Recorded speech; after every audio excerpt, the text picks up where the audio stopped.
Gloire à toi, Seigneur. Nous t'adorons, Saint-Esprit.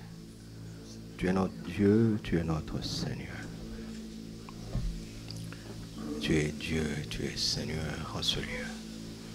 Sois honoré.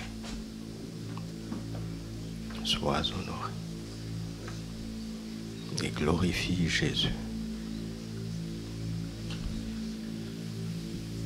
Que toute situation où Jésus n'est pas glorifié soit renversée. Que toute situation où Jésus n'est pas glorifié soit renversée par le Saint-Esprit. Glorifie Jésus, glorifie Jésus. Glorifie Jésus ce matin. Que toute la gloire revienne à Jésus par le Saint-Esprit.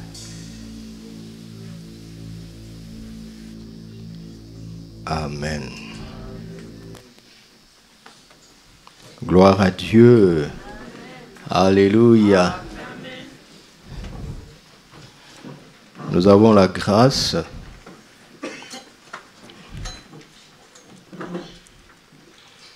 de commencer une nouvelle décennie, n'est-ce pas? La décennie de l'expansion gracieuse. Alléluia. Ça va être une décennie extraordinaire. Au nom de Jésus. Et nous avons la grâce de commencer une année nouvelle qui est pour nous l'année du combat spirituel victorieux. Amen. C'est ce que Papa nous apporte. On parle souvent du combat spirituel, mais c'est incomplet. Le combat spirituel divin est nécessairement un combat spirituel victorieux. Alléluia.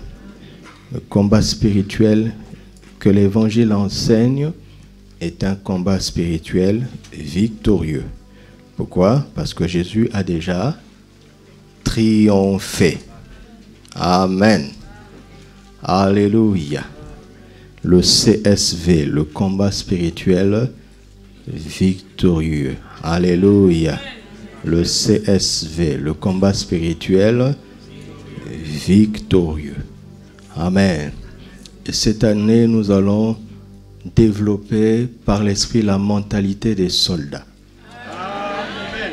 Ça va être une année très, très spirituellement militaire.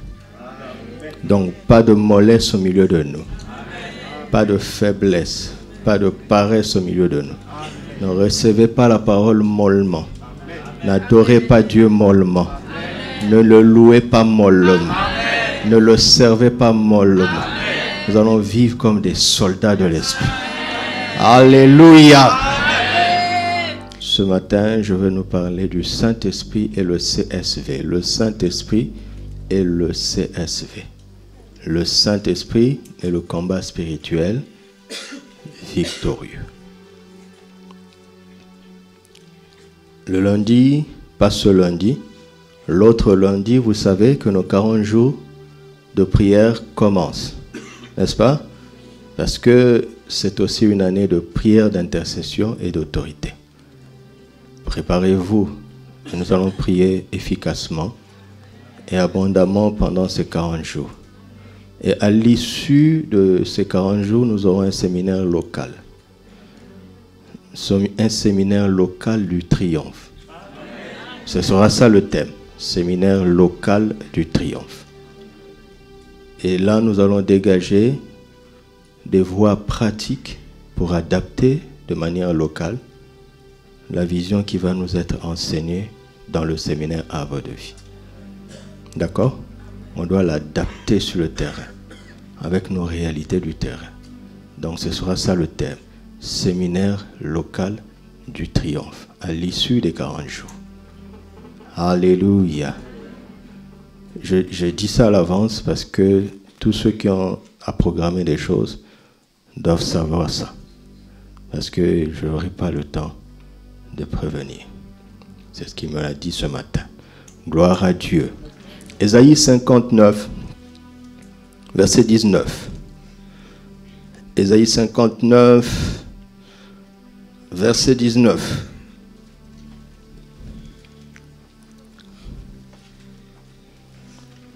On craindra le nom de l'Éternel. Et quel est ce nom aujourd'hui? C'est le nom de Jésus. Donc on peut dire on craindra le nom de Jésus. N'est-ce pas? Ce n'est pas une faute, c'est même précis. On craindra le nom de l'Éternel depuis quand? Depuis l'Occident.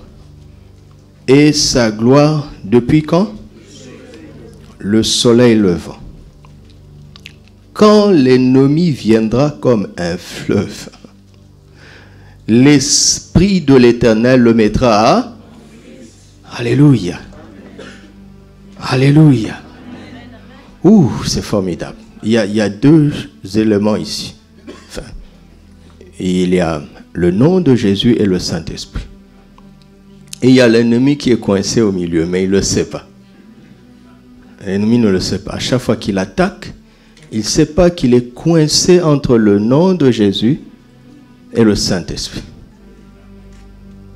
Mais nous savons. Dis à ton frère, nous savons. Voilà. Parce que si tu ne sais pas ça, tu ne vas pas bien réagir. Et parce que tu ne vas pas bien réagir, tu ne pourras pas déclencher la puissance redoutable du Saint-Esprit. Il n'y a pas de combat possible entre Dieu et le diable. Pour deux raisons. La première, c'est que Jésus a déjà vaincu Satan à la croix. On ne combat pas quelqu'un qui est vaincu.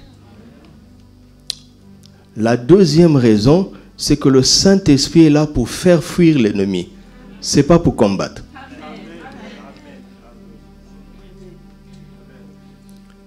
Amen. Alors, on craindra le nom de Jésus et sa gloire quand? Quand on verra comment l'ennemi fait fuir l'ennemi dans nos vies. Quand on verra comment le Saint-Esprit fait fuir l'ennemi dans nos vies. Je recommence. On craindra le nom de Jésus et sa gloire quand on verra comment le Saint-Esprit fait fuir l'ennemi dans ta vie. Amen. Dieu laissera l'ennemi t'attaquer pour que le monde voit comment le Saint-Esprit le fait fuir dans ta vie, afin que l'on craigne Jésus et que l'on glorifie son nom. Dieu laissera l'ennemi vaincu t'attaquer. Pourquoi? Parce qu'il a un but. D'autres personnes ne connaissent pas, ne craignent pas Jésus et ils ne connaissent pas sa gloire. Donc ce n'est pas pour toi, ce n'est pas pour nous. Pour nous, c'est déjà fait. Tout est déjà accompli pour nous. Alléluia. Mais Dieu laisse faire certaines situations parce qu'il veut attirer l'attention du monde afin que le monde puisse craindre Jésus et le glorifier. Comment? En voyant comment le Saint-Esprit fait fuir l'ennemi dans ta vie.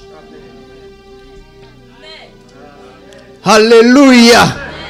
Et l'ennemi va fuir chaque jour dans ta vie par la puissance du Saint-Esprit, afin que l'on craigne Jésus et que l'on glorifie son nom. Et on craindra le nom de l'Éternel depuis l'Occident et sa gloire depuis le soleil levant. C'est-à-dire, on craindra la gloire, on craindra le nom de Jésus depuis l'ouest et sa gloire depuis l'est. Qu'est-ce qu'on fait du nord ou du sud? Ce n'est pas de la géographie, c'est la parole de Dieu. Le soleil se lève à l'est et il se couche à l'ouest. Quand les ténèbres viennent, c'est pour qu'on craigne le nom de Jésus. Et quand le soleil se lève, c'est pour qu'on glorifie Jésus. Je continue. Quand Jésus, avant que Jésus ne rende l'Esprit, il y a eu les ténèbres sur toute la terre. C'était ce fameux Occident-là. C'est le moment où Jésus a terrorisé Satan. Quand il a rendu l'Esprit et qu'il est descendu dans le séjour des morts, Satan a regretté d'avoir voulu faire tuer cet homme. Et Jésus est ressuscité à l'aube. Lisez votre Bible. Une lumière, une gloire a resplendi le matin à l'aube de sa résurrection, à l'est. Alléluia. Donc on craindra le nom de Jésus à sa mort et on le glorifiera à sa résurrection. Alléluia. Ici nous avons la mort et la résurrection de Jésus. Et sur la base de la mort et de la résurrection de Jésus, le Saint-Esprit entre en scène pour faire fuir tes ennemis. Sur la base de la mort et de la résurrection de Jésus, le Saint-Esprit entre en scène pour faire fuir la maladie. Sur la base de la mort et de la résurrection de Jésus, le Saint-Esprit entre en scène pour faire fuir l'adversité. Sur la base de la mort et de la résurrection de Jésus, le Saint-Esprit entre en scène. Le Saint-Esprit n'agit pas au hasard. Il ne disperse pas sa puissance. Au commencement, Dieu créa les cieux et la terre. Il y avait les ténèbres à la surface de l'abîme. L'Esprit de Dieu se mouvait. Mais il n'a rien fait jusqu'à ce que Dieu parle. Et la parole de Dieu, pour nous, se résume dans un fait. Ce que Dieu est venu, il est devenu un homme. Dans quel but? Dans le but de mourir à la place de l'homme qui avait péché. Et de ressusciter pour notre justification. Et à partir de là, le Saint-Esprit a tous les droits de faire fuir tous les ennemis qui t'attaquent. Sur la base de la mort et de la résurrection de Jésus. Le Saint-Esprit n'agit pas parce qu'on crie fort. Il n'agit pas parce qu'on le veut seulement. Il agit de manière légale. Tout ce qui vient confronter l'évidence de la mort et de la résurrection de Jésus dans ta vie aura affaire au Saint-Esprit lui-même.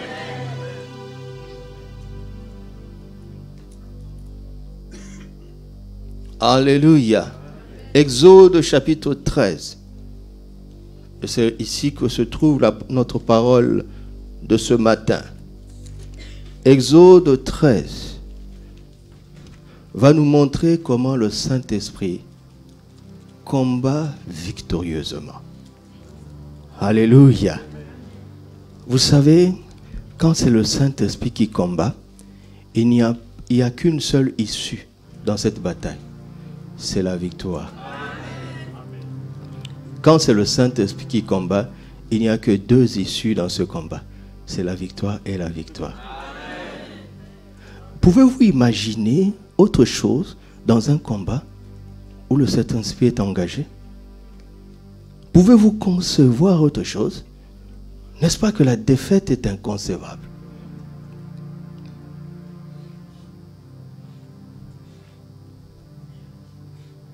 Maintenant que la prédication est établie, maintenant que la proclamation de la vérité est établie, il faut maintenant de l'enseignement pour que nous sachions comment ça fonctionne.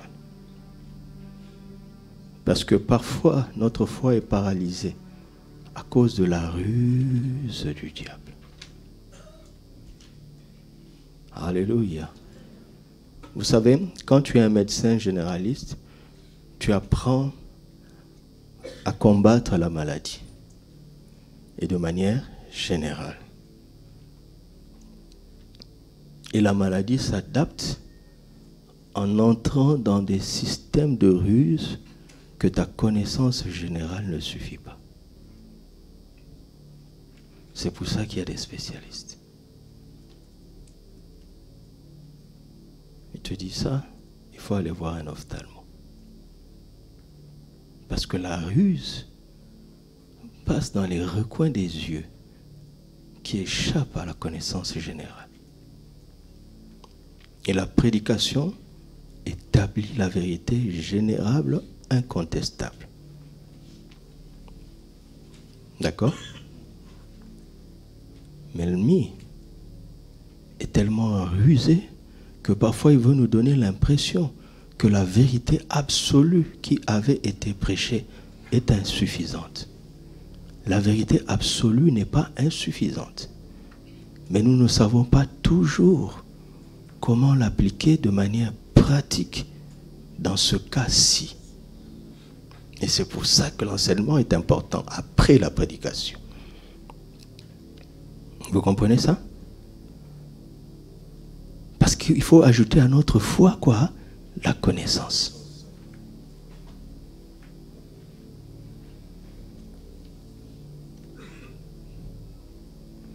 Et le Seigneur m'a instruit. Et j'ai été étonné moi-même.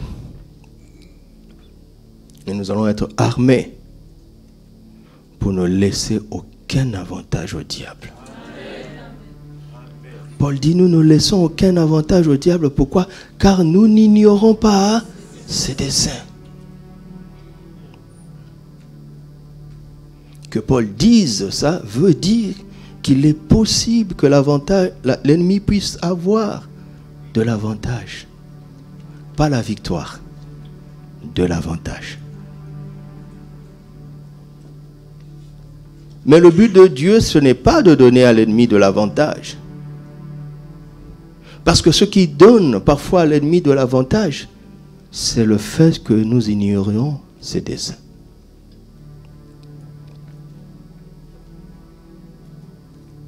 Je vois des gens s'embourber dans des choses qui semblent évidentes pour moi. Comme aujourd'hui, je pourrais m'embourber dans des choses qui sont évidentes pour mon pasteur, Papa Karambiri.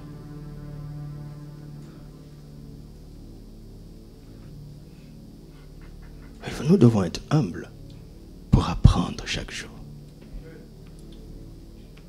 Alléluia.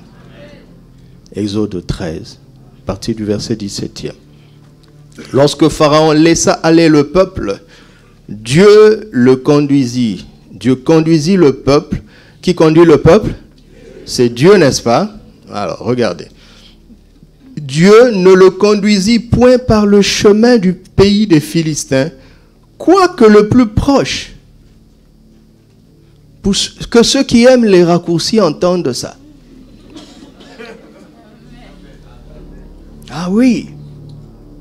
Que ceux qui aiment les raccourcis entendent ça. Dieu ne le conduisit point par le chemin du pays des Philistins, quoique le plus proche. Car Dieu dit, le peuple pourrait se repentir en voyant la guerre et retourner en Égypte. Le peuple n'était pas prêt pour la guerre.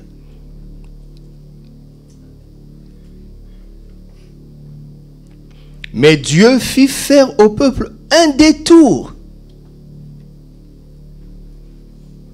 par le chemin du désert. Dans cette histoire, le détour est préférable au raccourci. Pas vrai? Tu vas apprécier les détours que Dieu te fait prendre dans la vie. Moi, je ne prêche pas l'accélération. Vous savez ça, non? Je ne prêche pas l'accélération. Parce que même la nature nous montre que l'accélération amène des problèmes. Un poulet que Dieu avait prévu que l'on puisse manger dans 3 mois. Vous l'accélérez pour le manger dans 3 semaines. Et quelle maladie cela produit?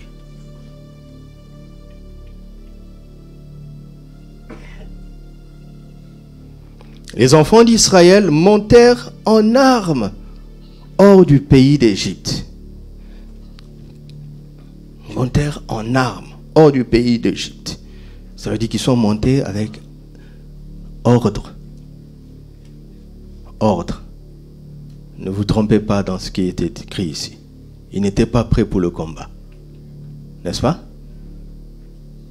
Alors Dieu voulait leur apprendre d'abord l'ordre. L'ordre.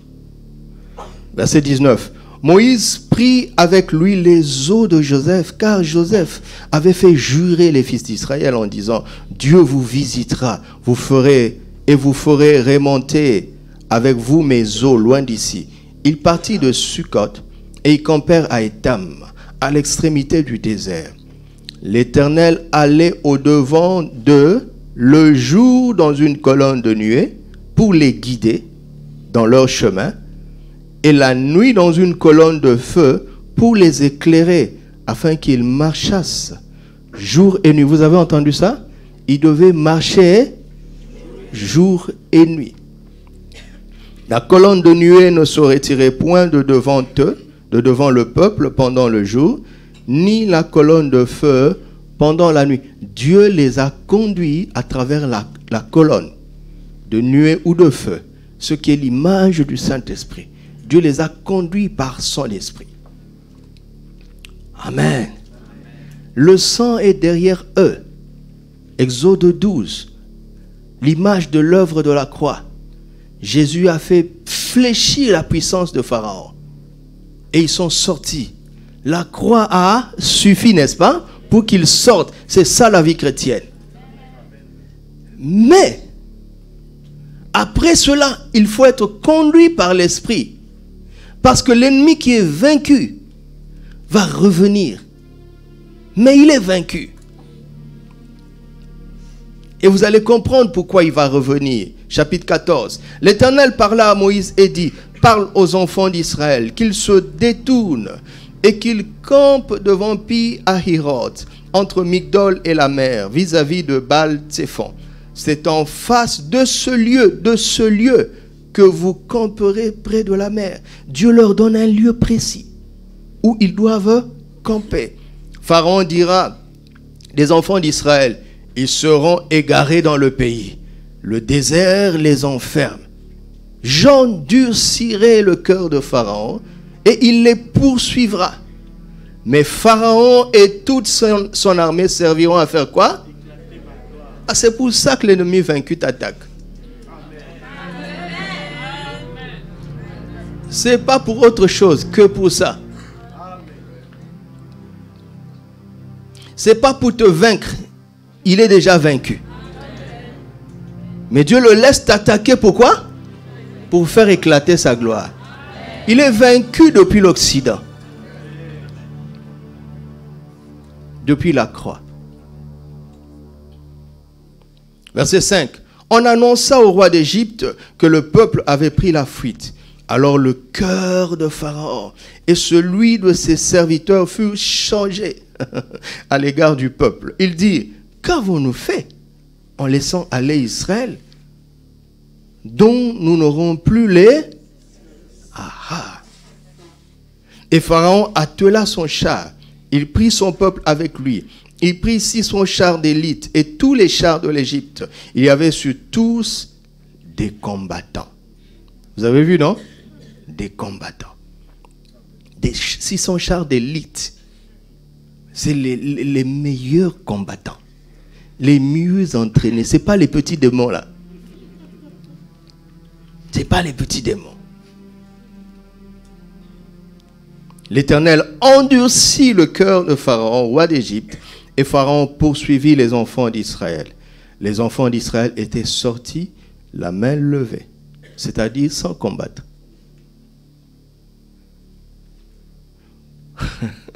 Pour être délivrés, ils n'avaient pas besoin de combattre. Mais pour que la gloire de Dieu éclate, ils doivent apprendre à combattre victorieusement. Vous avez vu ça? Pour notre salut, on n'a pas besoin de combat. Mais pour que la gloire de Dieu éclate dans nos vies, nous devons apprendre à combattre victorieusement. C'est-à-dire à manifester notre victoire en Christ. Alléluia. Les Égyptiens, verset 9, les Égyptiens les poursuivirent et tous les chevaux, les chars de Pharaon, ses cavaliers et son armée, les atteignirent, campés près de la mer, vers Pi-Hahiroth, vis-à-vis de Baal-Tsephon. Ils les ont atteints là, pourquoi? Parce que Dieu a indiqué un lieu et leur a dit, restez là. Oh Seigneur, on nous poursuit, dit, restez là. Gardez votre position. Verset 10. Pharaon approchait, les enfants d'Israël levèrent les yeux, et voici les Égyptiens étaient en marche derrière eux.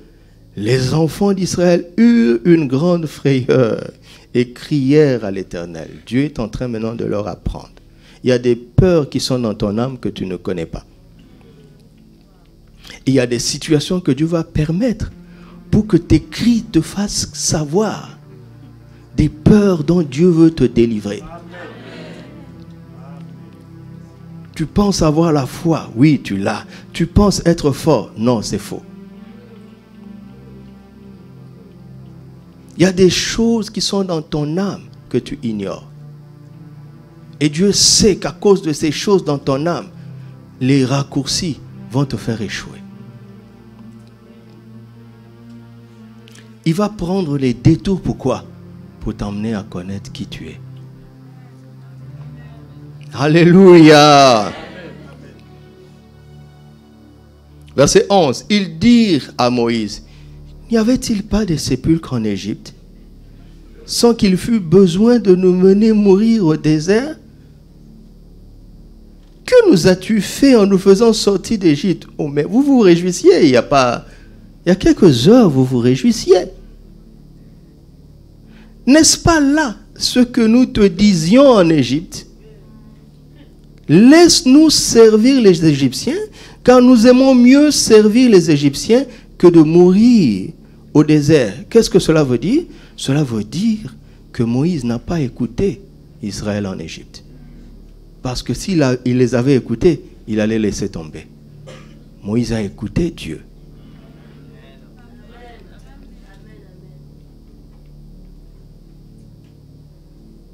Donc parfois, un leader spirituel ne va pas écouter le peuple. Il va écouter Dieu pour le bien du peuple. Verset 13. Moïse répondit au peuple, ne craignez rien. Qu'est-ce qui leur faisait parler comme ça? La peur. Et dit quoi?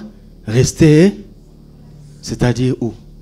Où Dieu avait dit que vous devriez camper. Ne quittez pas cette place-là. Et regardez la délivrance que l'Éternel va vous accorder en ce jour. Car les Égyptiens que vous voyez aujourd'hui, vous ne le verrez plus.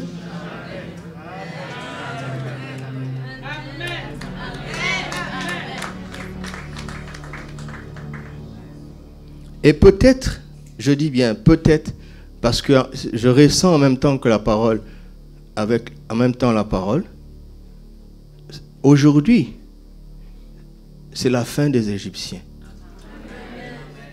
Mais ce n'est pas la fin de notre vie. Donc il y a demain. Qu'est-ce que nous allons affronter demain? Ce que nous allons affronter demain, on ne les verra plus jamais. Et ce que nous allons affronter le lendemain, on ne le verra plus jamais. Chaque combat emmènera une victoire. Chaque opposition emmènera une gloire. Au nom de Jésus.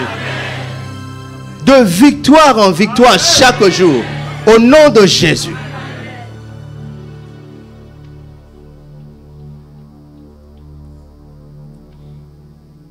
Verset 14.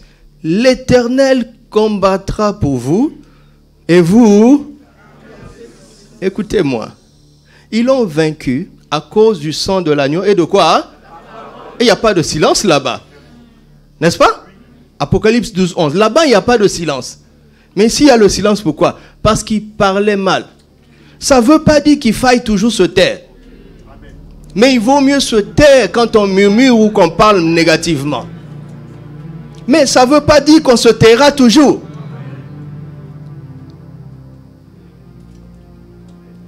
Il leur dit, gardez le silence parce qu'il parlait mal. D'accord? Ne prenons pas ce verset pour quelque chose d'absolu. Sinon, on a un problème avec Apocalypse 12, 11. Vous voyez, n'est-ce pas? Ils l'ont vaincu par le sang de l'agneau et la parole de leur témoignage.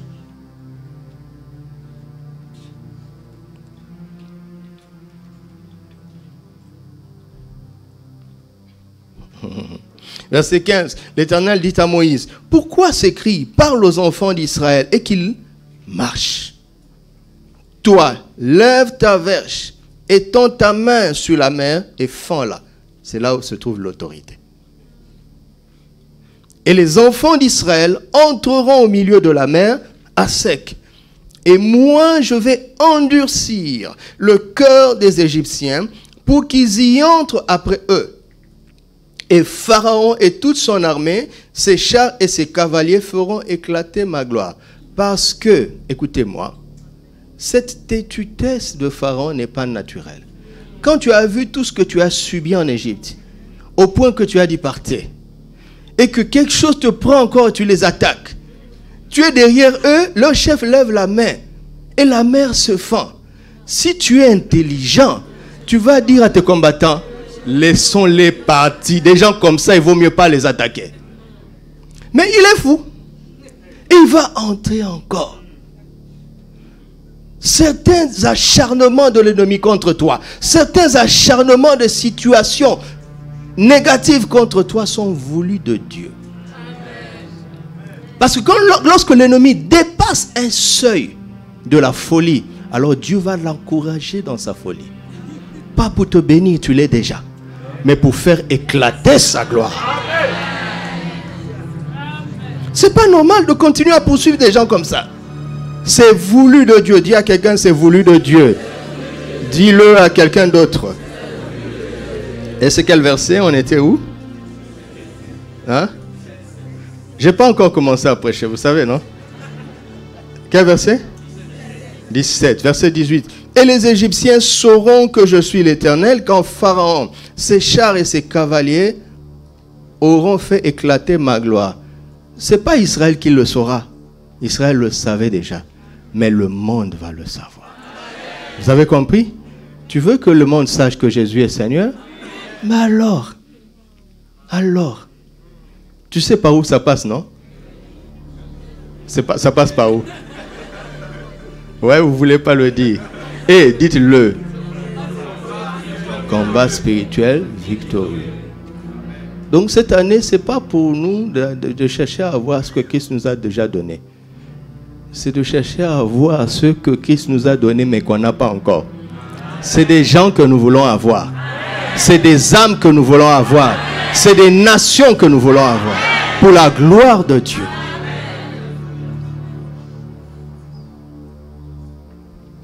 Afin qu'il n'y ait pas de confusion dans la doctrine. D'accord? D'accord. Verset 19. Regardez la stratégie de l'Esprit. L'ange de Dieu qui allait devant le camp d'Israël partit et alla derrière. C'est parfois, tu sens plus la présence de Dieu. Mais c'est pour ton bien. Il s'occupe de tes ennemis pour ta protection. Il n'est plus devant toi. Il est derrière. C'est pour ton bien. Continue à marcher par la foi, à louer par la foi, à l'adorer par la foi, même si tu sens rien. Il est derrière toi pour ta protection.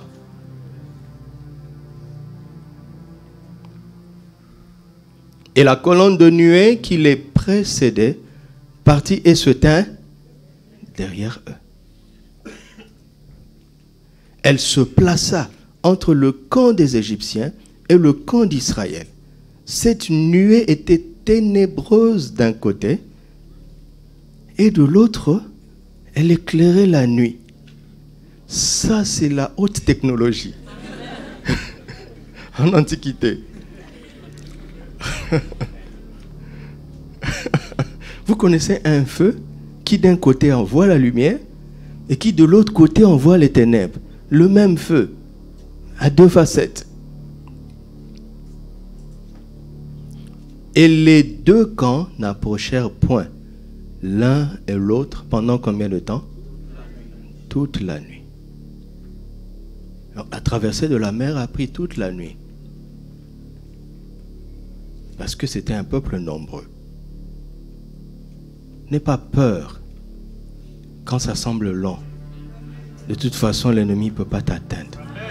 Continue à suivre le rythme. Marche et avance.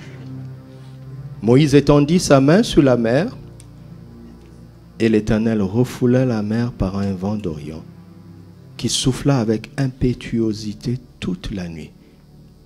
Il mit la mer à sec et les eaux se fondirent.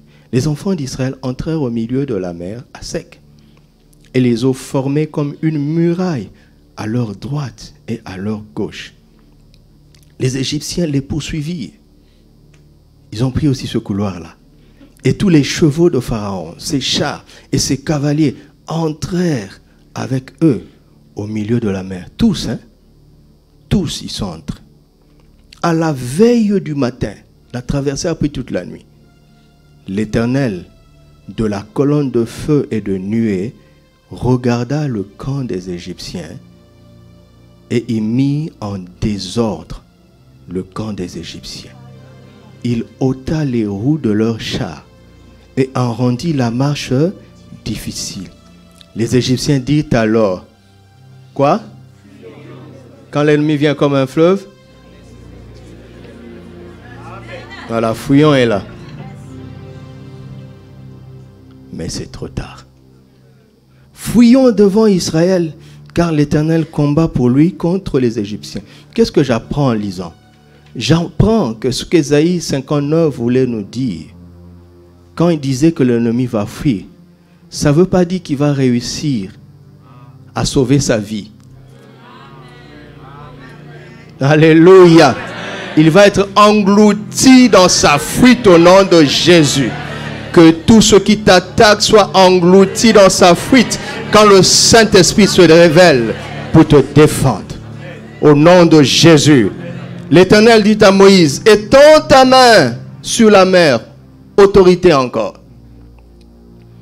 Et les eaux reviendront sur les Égyptiens, sur leurs chars et sur leurs cavaliers. Moïse étendit sa main sur la mer, et vers le matin, la mer reprit son impétuosité, et les Égyptiens s'enfuirent à son approche, mais l'Éternel précipita les Égyptiens au milieu de la mer. Les eaux revinrent et couvrirent les chars, les cavaliers et toute l'armée de Pharaon qui étaient entrés dans la mer après les enfants d'Israël, et il n'en échappa comment? Pas un seul, qui soit tous engloutis au nom de Jésus.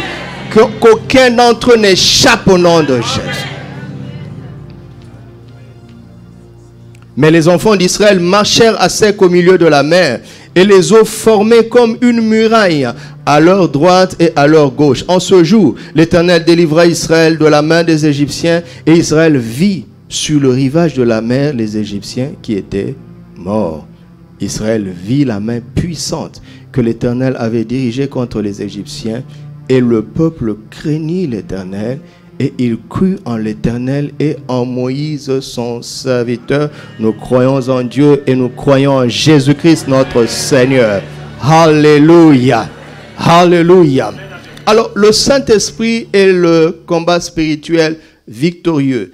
La première chose que je vois dans ce texte, dans la manière dont le Saint-Esprit combat victorieusement pour nous, la première chose que je vois dans ce texte, j'appelle ça l'intention de l'Esprit. 1. L'intention de l'Esprit. Dieu fait toutes choses pour un but, vous le savez, n'est-ce pas? Mais seul le Saint-Esprit connaît ses profondeurs, nous dit les Écritures. C'est le Saint-Esprit qui connaît les intentions de Dieu. Et il ne fait pas que les connaître, mais il les révèle. Il révèle les intentions divines à ceux qui l'aiment et à ceux qui marchent dans sa volonté. Alléluia. Les intentions de Dieu sont beaucoup plus importantes que ses actions. Alléluia. Parce que le peuple est délivré de l'Égypte pour aller en terre promise. Il y avait un chemin le plus court. Mais Dieu leur fait faire des détours. Comment? À dessein. À dessein. Il avait une intention. Il a une raison pour cela. Et souvent, cette raison nous échappe. Parce que seul le Saint-Esprit connaît les intentions de Dieu. Et si nous sommes en communion avec le Saint-Esprit, nous finirons par recevoir la révélation de ses intentions. Et nous allons comprendre le pourquoi de ses actions. Vous avez compris ça? Nous ne savons pas, Romains 8, 27, 26, ce qui nous convient de demander dans nos prières. Mais le Saint-Esprit intercède en notre faveur par des soupirs inexprimables. Et celui qui sonde les cœurs connaît quelle est la pensée de l'Esprit. Car c'est selon Dieu qu'il intercède pour les saints. Et l'Esprit sonde les profondeurs de Dieu. Et finalement, au verset 28, l'homme change et dit, nous savons que toutes choses concourent au bien de ceux qui aiment Dieu et qui sont appelés selon son dessein. Comment il a fait ça? Le Saint-Esprit lui a communiqué les intentions de Dieu. Dieu dit, je veux t'emmener, tu es ici. Dieu dit, je veux t'emmener là-bas. Et on ne veut pas que tu quittes ici. Alors Jésus agit et on te lâche. Mais n'y va pas. Attends la direction de l'Esprit. Et parce qu'ils ont attendu la direction de l'Esprit, le Saint-Esprit les emmène là-bas. Il y a un problème. Et parfois on va là-bas, pourquoi? Parce qu'on a des obstacles pour aller ici. On fait des proclamations de foi. On jeûne, on prie, l'obstacle ne saute pas. Et les circonstances devenant tellement adverses, nous nous sentons emportés là-bas. Alors nous ne savons plus qu'est-ce qu'il faut demander. Parce que si je dois demander, c'est d'aller comme ça. Je l'ai déjà fait, je n'ai pas pu. Mais je semble être emporté par le vent là-bas. Alors je me livre à l'Esprit. Et l'Esprit te dit, tu sais, il y a des Philistins en face. Et tu n'es pas prêt pour le combat. Ah bon? Donc ce détour, c'est pour ta formation. Alléluia. Quand tu comprends les intentions de Dieu, ça te donne la paix.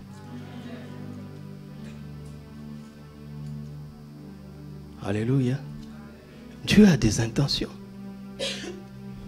Comme j'aime vous le dire, je suis ici parce qu'il y a eu une somme de catastrophes que je célèbre aujourd'hui. J'aurais pas pu célébrer ces catastrophes avant. Vous savez, la vie chrétienne commence par beaucoup de victoires quand tu es un enfant. Après, c'est comme si le flot de victoires s'arrête. Parce que Dieu veut que tu apprennes à le connaître, à lui faire confiance, lui, même quand tout va mal.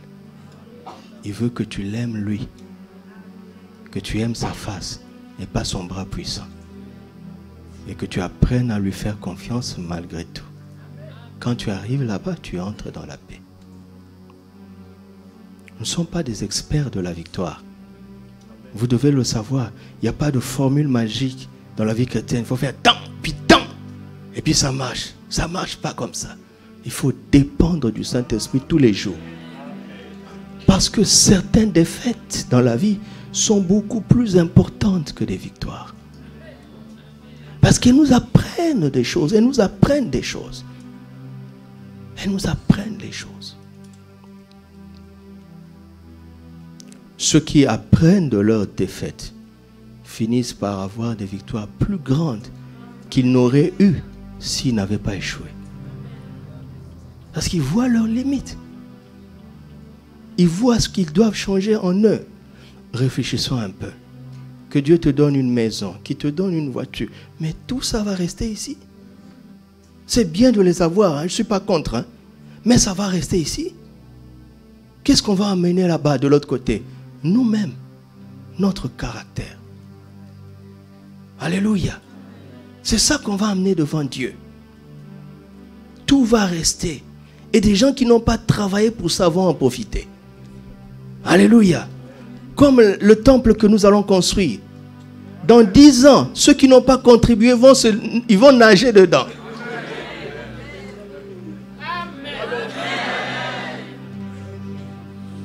Mais ce n'est pas grave. Nous aussi, nous nageons sur ce que les autres ont semé avant nous. Mais ce n'est pas ça qui compte. C'est ce que nous devenons qui compte. Et nous devons apprendre à aimer les intentions de Dieu plus que ses actions. Alléluia. Les intentions de Dieu sont plus importantes que ses actions. Parce que ses intentions sont la motivation de ses actions. Alléluia. Tout ce qu'il fait est pour un but. Et tout ce qu'il semble ne pas faire, c'est aussi pour un but. Voilà la première chose que le Saint-Esprit fait. Il veut nous révéler les intentions de Dieu. Alléluia.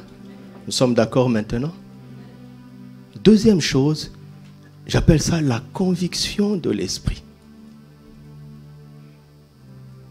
C'est formidable dans ce texte. Regardez, Jésus dit dans Jean 16, versets 6 à 8, qu'il nous est avantageux qu'il s'en aille, car s'il ne s'en va pas, le Saint-Esprit, le Consolateur ne viendra pas. Mais s'il vient, il convaincra le monde de trois choses, de péché, de justice et de jugement. Quand quelqu'un est convaincu de péché, ce n'est pas parce qu'il a une bonne volonté. C'est parce que le Saint-Esprit est passé par là. Chaque bonne chose que tu as faite, c'est grâce au Saint-Esprit. Et dans 1 Corinthiens 12, verset 3, il dit que personne ne dit que Jésus est...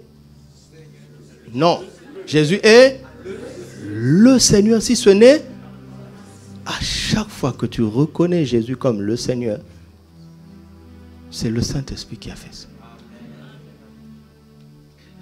C'est lui qui emmène cette force de conviction pour que l'homme accepte que ce que Dieu dit être mal est mal. Quand vous voyez les gens accepter des choses immondes et les trouver normales, ne les regardez pas de haut comme si vous étiez meilleur. Parce que vous avez cette vision des choses grâce au Saint-Esprit.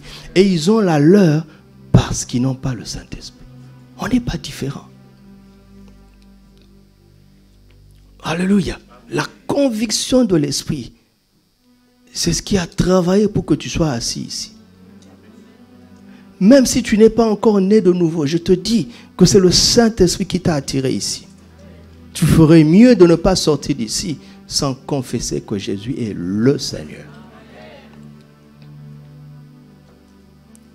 Alors pourquoi je dis ça? C'est que Dieu dit, j'endurcirai le cœur de Pharaon. Ça c'est bizarre, n'est-ce pas? C'est comme si Dieu jouait à un jeu et que Pharaon est une marionnette. D'accord? Dieu veut délivrer son peuple. Il endurcit le cœur de Pharaon. Comme ça, il va finir par réussir son plan et frapper Pharaon. C'est là où connaître les intentions de Dieu va nous aider. Dieu a tant aimé le monde qu'il a donné son Fils unique. Jésus est mort pour qui? Pour tous les hommes. Dieu veut le salut de tout le monde, y compris Pharaon. Parce que Pharaon n'est pas Satan. Pharaon était un homme.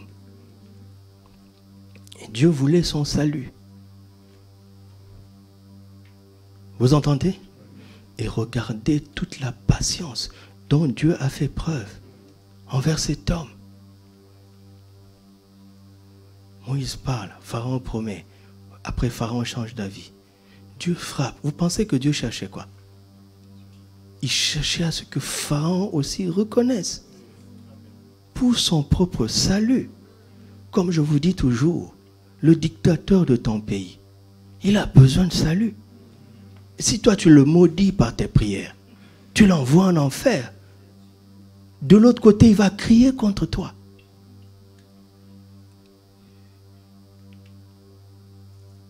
Mais qu'est-ce qui se passe ici? Dieu endurcit Pharaon après qu'il ait fait le mauvais choix. On appelle ça une figure de style.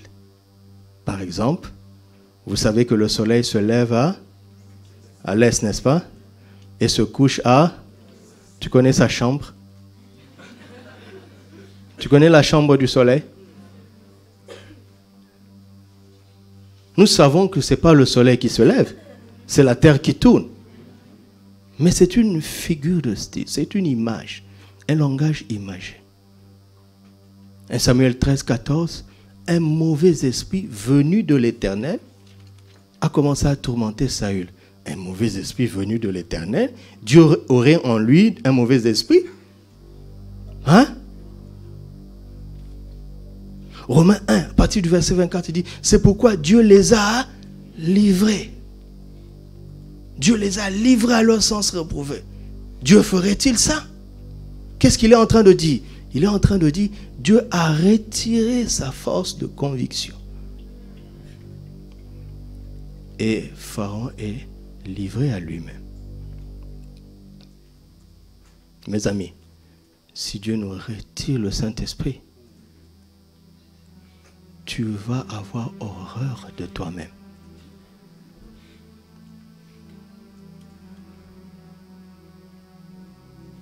La force de conviction.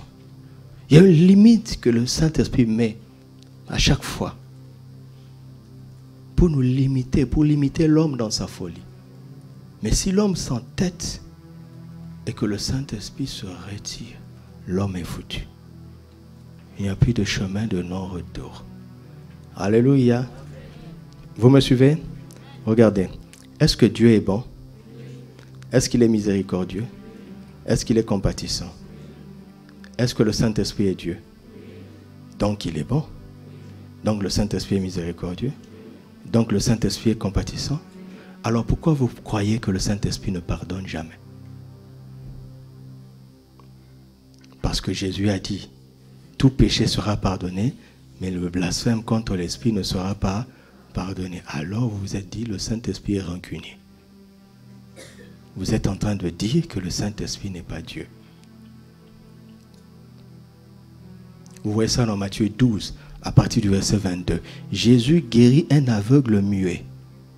Et le démon ayant été chassé, l'homme a vu et a commencé à parler. Le peuple a glorifié Jésus en le confessant qu'il est le fils de David. Mais les pharisiens, ceux qui ont l'écriture, qui savaient que le Messie poserait ce genre d'acte, eux, qui ne sont pas ignorants, ils disent que c'est par le prince des démons, excusez-moi, que Jésus fait ça. Ils attribuent au diable les œuvres de l'esprit. Alors Jésus les met en garde. Il dit, si vous continuez à parler ainsi, si vous blasphémez contre l'esprit, il n'y aura pas de pardon. Pourquoi? Parce que pour qu'il y ait pardon, il faut qu'il y ait repentance. Pour qu'il y ait repentance, il faut qu'il y ait conviction de péché. Et qui convainc de péché? Maintenant, si tu dis, je ne veux pas de toi, tu ne te repentiras jamais. C'est ça le blasphème contre l'esprit. Elles ont dit ça mélodieusement de ce côté-ci. Elles sont choristes, même jusqu'en écoutant la prédication. Que Dieu vous bénisse. La force de conviction. Alors qu'est-ce que nous devons faire? Nous devons apprendre à ne pas attrister l'esprit. Nous devons le célébrer chaque jour, l'honorer chaque jour. Pourquoi? Parce que nous avons besoin de lui pour avoir une bonne attitude envers Dieu et envers notre prochain. Nous avons besoin de lui. Ouvre pour moi, please. Nous avons besoin de lui. Alléluia. Dis à ton frère, nous avons besoin du Saint-Esprit. Écoute, si ton frère est bon, c'est grâce au Saint-Esprit. S'il est doux, c'est grâce au Saint-Esprit. S'il est gentil, c'est grâce au Saint-Esprit. Amen. La conviction de l'esprit. Premièrement, c'était quoi? L'intention de l'esprit. Deuxièmement, c'est quoi? La conviction de l'esprit. Troisièmement, la confession par l'esprit. La confession par l'esprit. Dieu va emmener Moïse à leur intimer l'ordre de se taire. Pourquoi? Parce qu'il parlait mal. Il ne parlait pas par la foi. L'esprit de foi, 2 Corinthiens 4, 13 dit quoi? Nous aussi, nous avons cru, c'est pourquoi nous parlons. Nous n'avons pas besoin de foi pour parler. N'est-ce pas? N'est-ce pas? Mais pour parler comme Dieu le veut, nous avons besoin de foi. Et c'est l'esprit de foi qui fait ça en nous.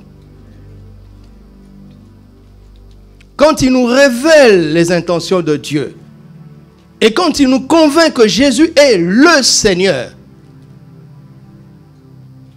Alors il veut nous emmener à parler à nos montagnes par la foi. À parler à l'ennemi sur la base de l'œuvre achevée de Christ. Amen. Parce que dans ce combat, Ephésiens 6, 17 dit, prenez aussi l'épée de l'esprit, qui est, Ephésiens 6, 17, prenez l'épée de l'esprit qui est, qu'est-ce que ce passage veut dire? Ce passage veut dire que le Saint-Esprit a une épée. Et son épée, c'est quoi? C'est pas un couteau.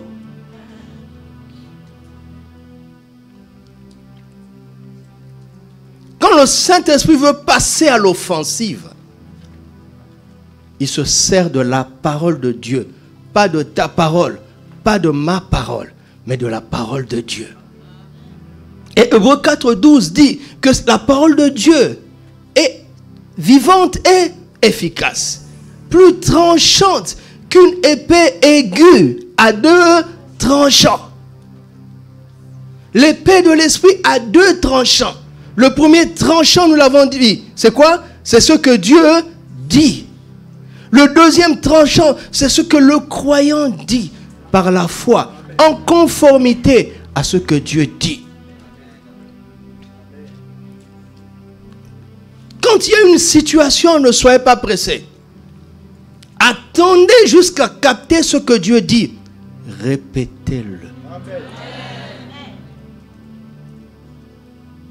Mais avant de capter ce que Dieu dit, c'est les 5 sens qui entrent en scène. Taisez-vous. Vous m'entendez? Ne parlez pas par les 5 sens. Il est naturel dans la chair d'avoir peur quand un danger arrive. Mais ferme ta bouche. Amen. Ferme ta bouche.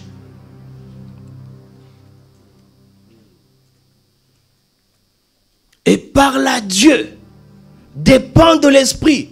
Prie en langue. Jusqu'à ce que tu captes ce que Dieu dit. Répète-le. Alléluia. Répète-le.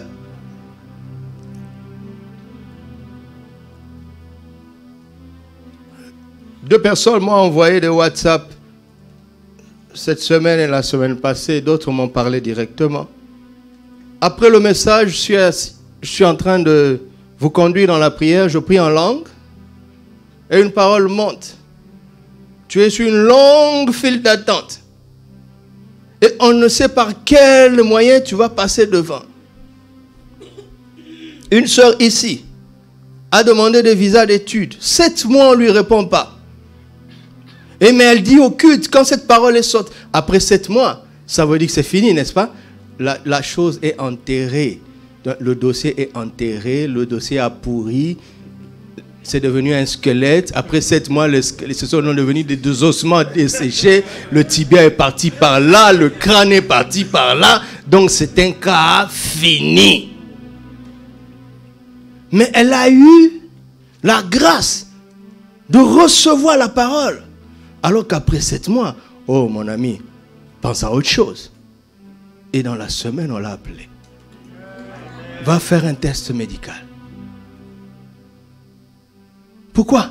Parce que j'ai répété ce que j'ai entendu. Dieu dit, ne me demande pas comment j'ai entendu. C'est le Saint-Esprit. Une autre a fait un concours comme ça. Elle n'a pas eu le temps de se préparer. Mais elle dit, elle a senti quand j'ai dit ça que c'était elle. Elle a été retenue. Elle a été appelée. Ce sont des cas qui étaient derrière sur la liste d'attente. Et par une décision souveraine, ils sont passés devant. Que cela t'arrive au nom de Jésus. Ne parle plus jamais par tes 5 sens. Ce que tu vois n'est pas vrai. Ce que tu sens n'est pas vrai. Alléluia. Commencez dans le domaine de la santé. Commencez à faire ça avec la grippe. Ne confesse pas tes symptômes. Je ne t'ai pas dit de ne pas te soigner. Mais si tu veux entrer dans une guérison surnaturelle, ne confesse pas tes symptômes. Ou bien mets une distance. Ne dis pas, je suis grippé. Dis, mon corps ressent la grippe. Et dis à ton corps, tu n'es pas le temple de la grippe. Tu es le temple du Saint-Esprit. J'aime beaucoup le médecin, j'ai un grand respect pour eux. Mais eux-mêmes vont vous dire que la médecine ne suffit pas. Si tu as le choix entre être guéri par un médicament et être guéri sans médicament, je te conseille d'être guéri sans médicament. Parce que le médicament qui te guérit fait un dépôt dans ton corps des substances chimiques. Mais je ne te dis pas de ne pas prendre de médicaments. Ne parle plus par les 5 sens. D'accord? Parce que le Saint-Esprit ne parle que le langage de la foi. Alléluia. Premièrement, c'était l'intention de l'Esprit. J'accélère. Deuxièmement. Troisièmement. Quatrièmement, la position de l'Esprit.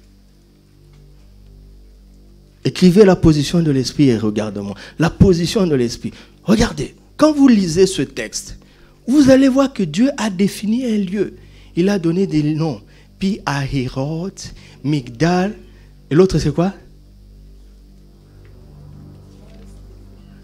Baal Tzephon. Je vais vous dire comment Dieu m'a aidé. Vous savez qui est Baal? Hein? Voilà. Donc, à cause de Baal, je ne veux même pas savoir le sens hébraïque de ce mot. Écoutez-moi, mes amis. Nous sommes dans la nouvelle alliance. Soyez simples. Ne cherchez pas des explications sophistiquées sur Pi Ahirot, Migdol, Baal Tzephon et faire un message sophistiqué. Pi Ahirot veut dire, tu connais le mot? Et puis Ahirot, là, il est là encore aujourd'hui. Donc on doit aller là-bas, rester là-bas. Tu vas traverser la mer Rouge, mais dépasse ça. Dépasse ça et sois simple. La simplicité, c'est qu'il y a une position où Dieu voulait qu'il reste. Et Moïse va comprendre la ruse de l'ennemi. Je vous promets que Pharaon, c'est la colère qui l'animait. Il n'était pas convaincu. Avec tout ce qu'il avait vu là, il n'était pas convaincu. Mais la haine a pris le dessus sur la raison. Mais le but c'est quoi? C'est d'impressionner le peuple. Afin qu'ils parlent mal. Qu'ils prennent peur et qu'ils parlent mal. Première erreur. Qu'ils prennent peur et qu'ils parlent mal. Et deuxièmement, qu'ils quittent sa position. Vous avez compris maintenant? Il n'y a pas de Pi Ahirot, de Migdol, de Baal Tzephon. Il y a une position que Dieu a souverainement déterminée. C'est la position de ta victoire. Et tu entres dans la défaite, pas parce que l'ennemi devient plus fort, mais parce que tu quittes cette position. Et Moïse leur dit, taisez-vous et restez en place. C'est-à-dire, gardez cette position. Car le combat, ce n'est pas l'affrontement des armes, mais c'est le déplacement de la position que Dieu a souverainement déterminée. Et cette position s'appelle Christ. Alléluia. Quand les problèmes arrivent, reste en place. Reste convaincu de ta position en Christ. Quand les problèmes arrivent, qui peuvent faire penser que tu es maudit, je te dis, à moins que tu ne sois pas né de nouveau. Mais si tu es né de nouveau, il y a peut-être d'autres causes, mais ce n'est pas la malédiction. Parce qu'en Christ, dans la position de Christ, nous sommes bénis de toutes sortes de bénédictions spirituelles. Nous sommes tellement bénis qu'il n'y a pas de place pour la plus petite malédiction. En Christ, reste en place, reste en Christ, garde cette position par l'Esprit. Garde cette position. Colossiens 2:10. En lui, nous avons tout. Et il est quoi? Le chef de toute domination. Il dit dans cette position-là, en lui, tu as tout pleinement. Et personne ne peut s'y opposer. Reste en place. Garde cette position. L'Éternel est ma lumière et mon salut. De qui aurais-je crainte? L'Éternel est le soutien de ma vie. De qui aurais-je peur? Celui qui demeure sous l'abri du Très-Haut repose à l'ombre du Tout-Puissant. Je dis à mon... Oh mon Dieu en qui je me... Dans cette position-là. La position par l'esprit. C'est ça qui te garantit la victoire. Parce qu'en Christ, nous sommes assis en lui, au-dessus de toute domination, de toute autorité. Cela ne veut pas dire qu'une domination n'oserait pas nous attaquer. Mais quand la domination t'attaque, regarde-la d'en haut. Et lui, petit, qu'est-ce qui t'arrive? Recule au nom de Jésus. Et quand tu dis ça, le Saint-Esprit entre en scène. Et il le met en fuite. Pas pour qu'il soit sauvé, mais pour qu'il soit exterminé. La position de l'esprit. Pourquoi Dieu va leur dire, mais en face de la mer Rouge, c'est en face de la mer Rouge. Pourquoi Dieu va déterminer un lieu précis? Afin que l'on comprenne ce que c'est qu'être en Christ. Tu as compris ça? Ce qui arrive, tu ne l'expliques pas, ce n'est pas grave. Mais reste en Christ. Reste en place. Reste en place. Ne bouge pas de cette position. Et quand on reste en place, qu'est-ce qui se passe? Après la position de l'esprit, il vient la direction de l'esprit. Je récapitule, il y a l'intention de l'esprit, la conviction de l'esprit, la confession par l'esprit, la position de l'esprit et enfin, la direction de l'esprit. Amen. Regardez.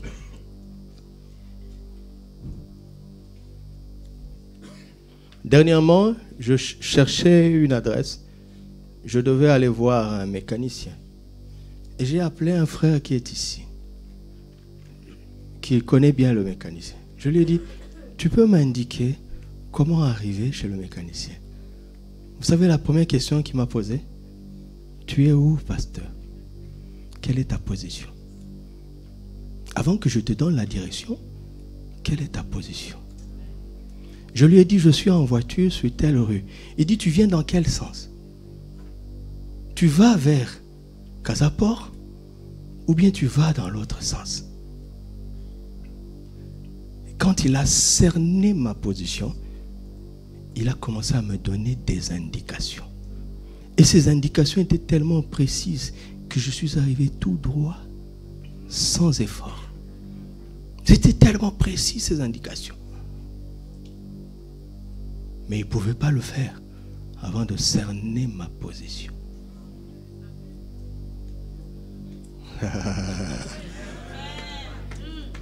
Et les gens disent, Seigneur, dirige-moi. Tu es où? Tu es où? Est-ce que tu es en Christ? Si tu n'es pas en Christ, il y a une seule direction pour toi.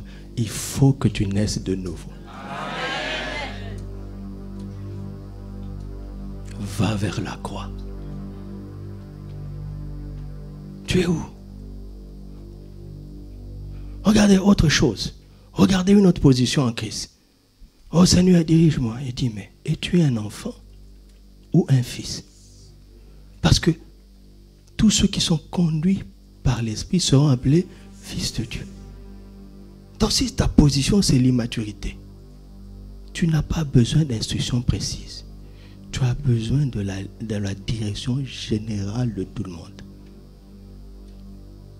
Toute écriture est inspirée de Dieu, utile pour enseigner, pour convaincre, pour corriger, pour instruire dans la justice, afin que l'homme de Dieu soit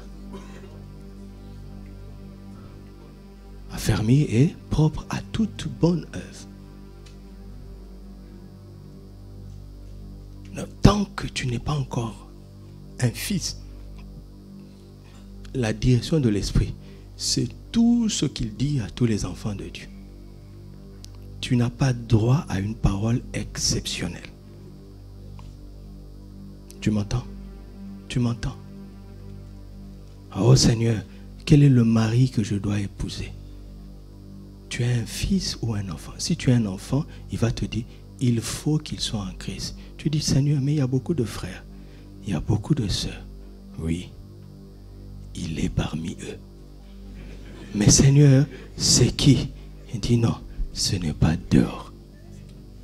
Et entre parenthèses, qu'on se le dise, mes frères, qu'est-ce que vous faites avec toutes les sœurs qui chantent ici? Bon, elles ne chantent pas, hein, ce n'est pas une bonne expression. Mais qu'est-ce que vous faites? Pourquoi vous regardez dans le monde? Pourquoi? Vous attendez quoi?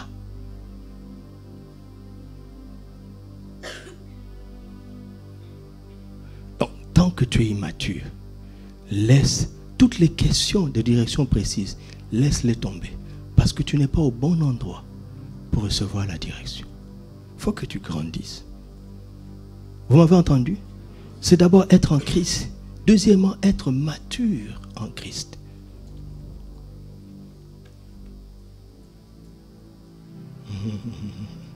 Vous êtes calme maintenant. Ouais, l'ennemi peut prendre de l'avantage sur toi parce que tu négliges le fait d'être en Christ. L'ennemi peut prendre de l'avantage sur soi à cause de l'immaturité qui te fait prendre de mauvaises décisions, faire de mauvais choix. Et écoute-moi, toi qui es un enfant, si tu fais des exploits, ça ne veut pas dire que tu as grandi. Rends grâce à Dieu et ne te mets pas au niveau des aînés. N'aie pas une trop haute opinion de toi-même. Le diable va te massacrer. La direction de l'esprit. Alléluia. Et dans toute cette assemblée, il y avait un seul mur. Dieu lui a dit, exerce ton autorité. 6e point, la stratégie de l'esprit.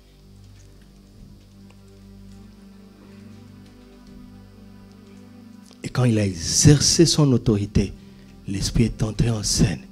Et c'est un scénario hollywoodien. La stratégie de l'esprit. N'est-ce pas? Et quand l'esprit est entré en scène, il a fait le reste. Tout seul. Tout ce qu'ils avaient à faire, c'était de marcher. Lui, il faisait le reste. Tout seul. Alléluia. Afin que la gloire revienne à Jésus. Et 7e et dernier point, la crainte et la gloire du nom de Jésus. Pourquoi? Parce que Jésus a dit, le Saint-Esprit me glorifiera.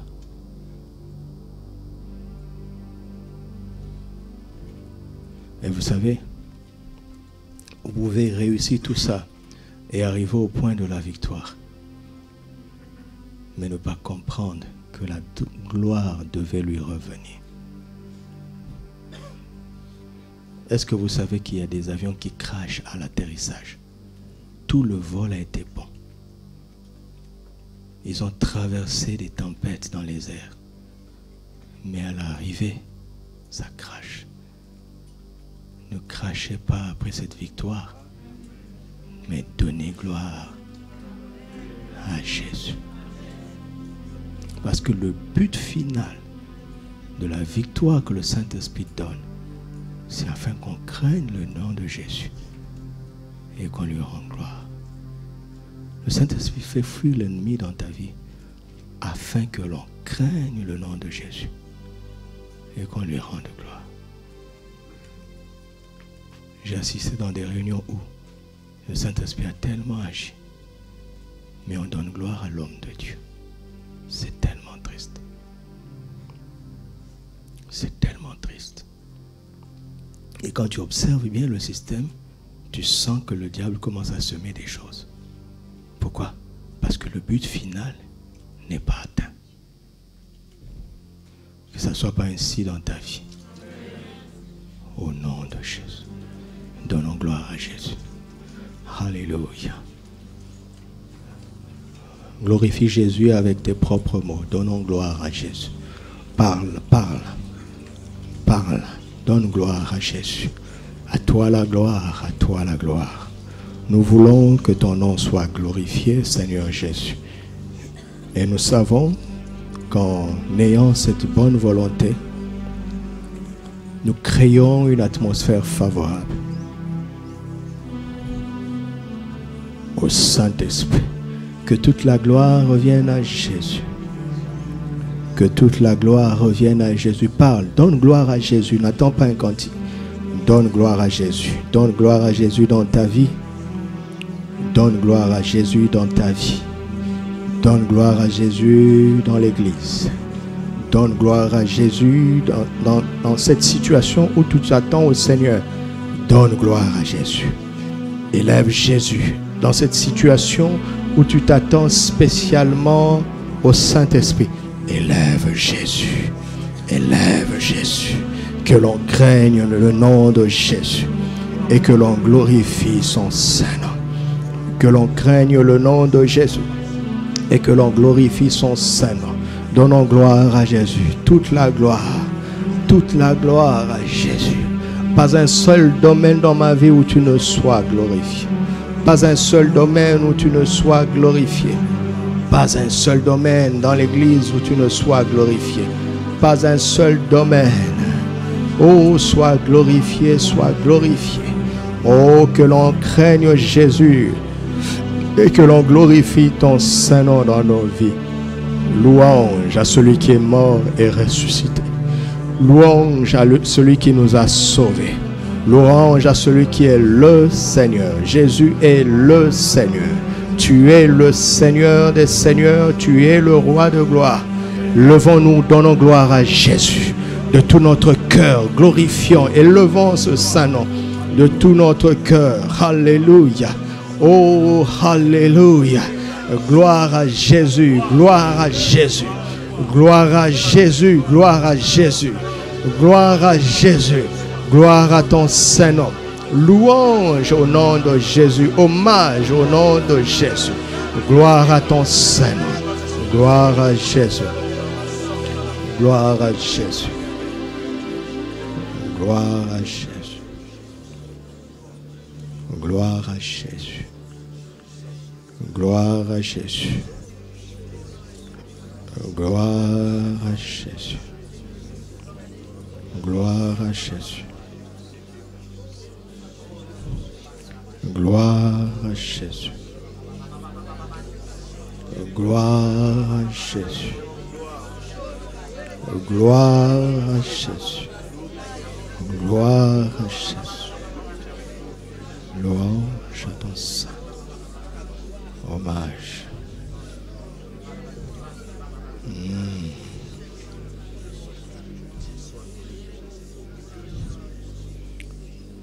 Deux personnes vont élever la voix à tour de rôle, simplement pour élever le nom de Jésus. Faites-le à haute voix. Je bénis ton nom, éternel des armées, le lion de la tribu de Juda, l'éternel tout-puissant. Je te bénis ce matin pour ta parole. Je te bénis ce matin de ce que tu nous as nourris, Seigneur. Je te bénis ce matin, éternel, de ce que nous avons mangé, soupé avec toi ce matin. Merci, oh le lion de la tribu de Juda. Que ces paroles, Seigneur Jésus, que nous les gardons précieusement dans notre cœur, Jésus-Christ. Pour que nous marchions de victoire en victoire, Seigneur. Je bénis ton nom, merci. Alléluia.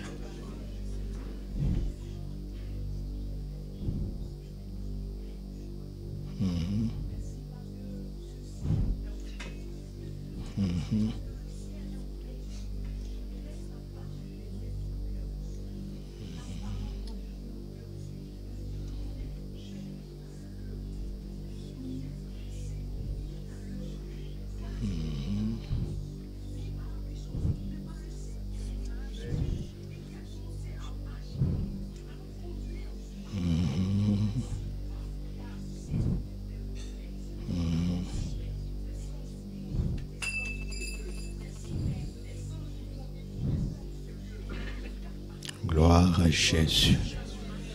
Gloire à Jésus. Gloire à Jésus.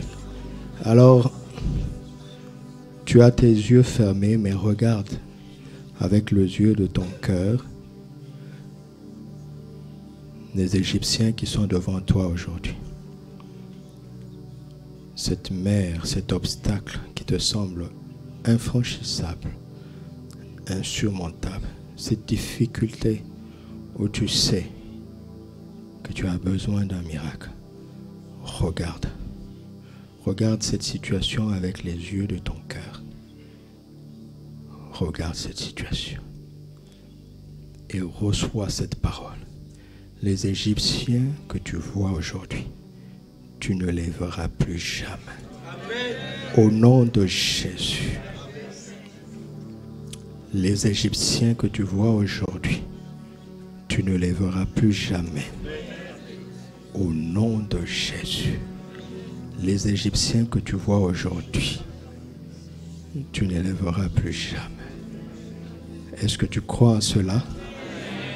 Alors, louons le Seigneur par nos acclamations. Acclamons le Seigneur. Alléluia. Oh, Alléluia. Rebo Shata Karamaya. Rabo Seregadabaya. Linkabro Sekaberentere. Shagmante Kobrante Regaya. Lirado Sakemate. Seprene Dabo Shiraganamai. Laski Bale Contetarame. Au nom de Jésus. Merci. Merci. Merci. Je suis en train d'aller pas à pas sans savoir la suite. Instruction par l'Esprit. Et voici ce qu'il me dit. Parce que tu as acclamé Jésus, tes mains ont été touchées et bénies. Il y a une onction spéciale sur tes mains. Une onction spéciale. Oh, Chicago Radio. La comande Bradi Saragaima. Uramante Tereda Shai. L'abri Melegasso Takarama. Alléluia. Merci Seigneur. Maintenant, étends ta main droite et tu prends autorité sur cette situation maintenant au nom de Jésus. Prends autorité sur cette situation et le Saint-Esprit entre en scène. Tu as une parole, une main d'autorité, exerce-la et le Saint-Esprit entre en scène maintenant. Le Saint-Esprit entre en scène sur cette situation, sur ces situations maintenant au nom de Jésus. La puissance de l'Esprit est libérée maintenant. La puissance de l'Esprit est libérée maintenant. L'autorité souveraine de Christ est manifestée maintenant. L'autorité souveraine de Christ est manifestée maintenant. La puissance de l'Esprit est libérée. L'autorité souveraine. Alléluia. Alléluia. Alléluia. Alléluia. Prie en esprit, prie en esprit. Château Brade Garamantere Gossa. Zagamantere de Gossa Rigabagom. Braganambarago Santere de Gebe. Ligramonta Perigado Sharamanderege. La Zente Ketiro Dagamante Regadeima. Lubrani Dago Sente Bentere Bago Shaman. Lario Sekeremande. Blekeri Anakorobo Sinte Derege Shama. Lobraniga Sai Teregonte. Rano Bade Ragamante Rigabo Shakarada. Leze Canto Bade Ramaninto. Orogo Sinte Praita Kemen. La Zegade Gade Gade. Uramante Rigashai. L'ennemi est englouti. Au nom de Jésus. La maladie est engloutie. Au nom de Jésus. La défaite est engloutie. Au nom de Jésus. Les difficultés sont englouties. Au nom de Jésus. Les problèmes sont engloutis. Au nom de Jésus. Les impossibilités sont englouties. Au nom de Jésus. Les limitations sont englouties. Au nom de Jésus. Les obstacles sont engloutis. Au nom de Jésus. L'armée de l'ennemi est engloutie. Maintenant, tu traverses maintenant. Tu traverses cette situation. Tu la traverses victorieusement. Tu la traverses victorieusement. Maintenant. Au nom de Jésus. Alléluia. Alléluia. Nous t'honorons, Saint-Esprit. Tu es en ce lieu, Saint-Esprit. Tu es en train de te mouvoir en ce lieu. Alléluia. Oh, Chateregaya. Tu remplis maintenant. Oh, Chateregaya.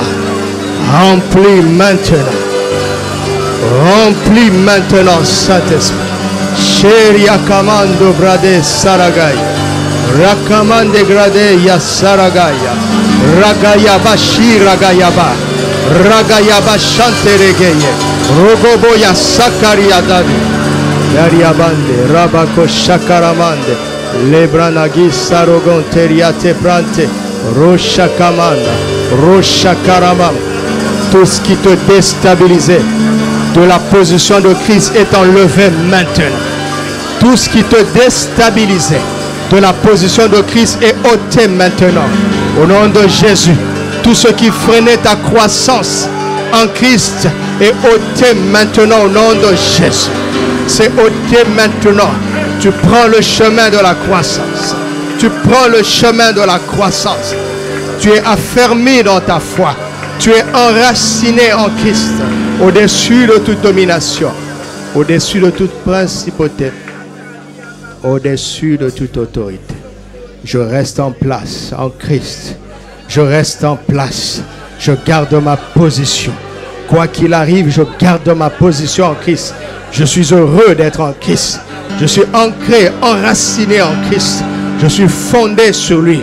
Et ma foi est inébranlable en Christ Jésus. Car il a tout accompli. Ton combat n'est plus le tien. C'est l'Éternel qui combat pour toi. C'est le Saint-Esprit qui combat pour toi. C'est le Saint-Esprit. Il est en train de combattre pour les familles. Il y a des combats familiaux. Le Saint-Esprit est en train de combattre victorieusement pour les familles.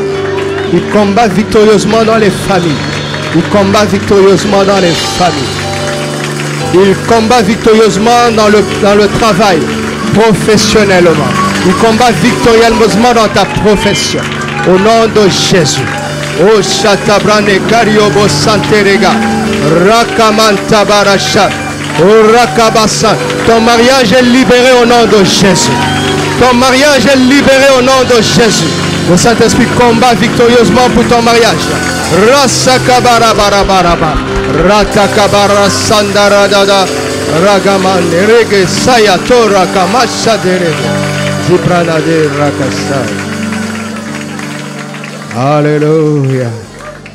Oh, Jésus est le Seigneur. Jésus est le Seigneur. Jésus est le Seigneur. Jésus est le Seigneur.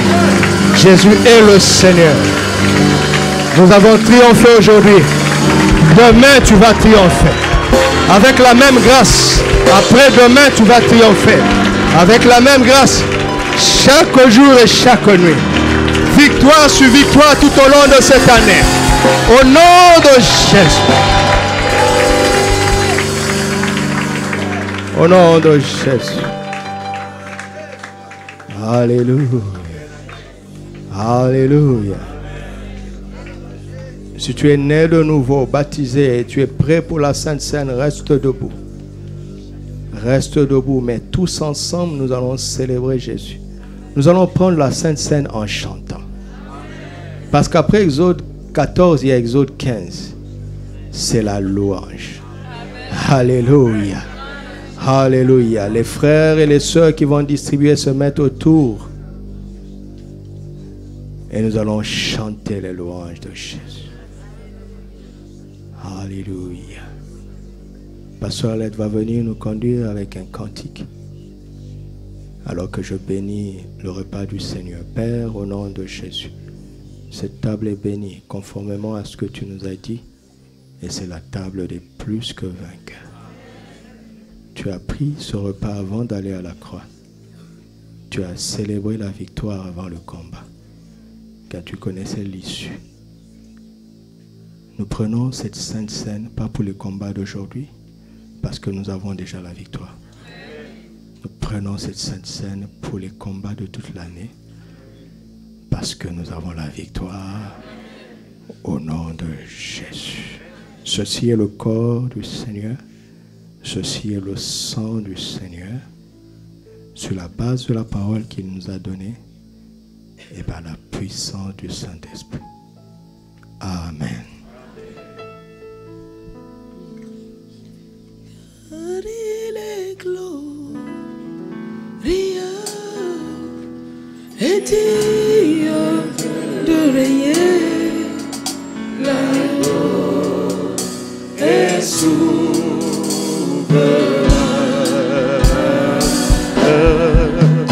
Nous élevons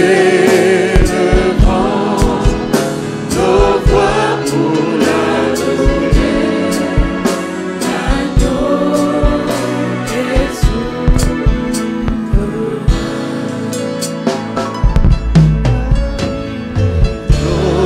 Glorieux et digne de régner. L'agneau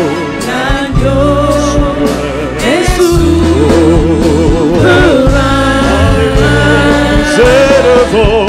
Nous élevons nos voix pour l'adorer. Oh, l'agneau, oui, l'agneau est souverain. Car il est glorieux, car il est glorieux et digne de régner. Oh, l'agneau, oui, l'agneau est souverain.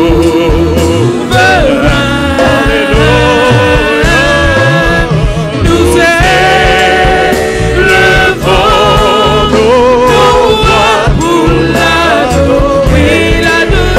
L'agneau, oui, l'agneau est souverain. Car il est glorieux, tu es glorieux, mon roi, et digne de régner. Oui, l'agneau, oui,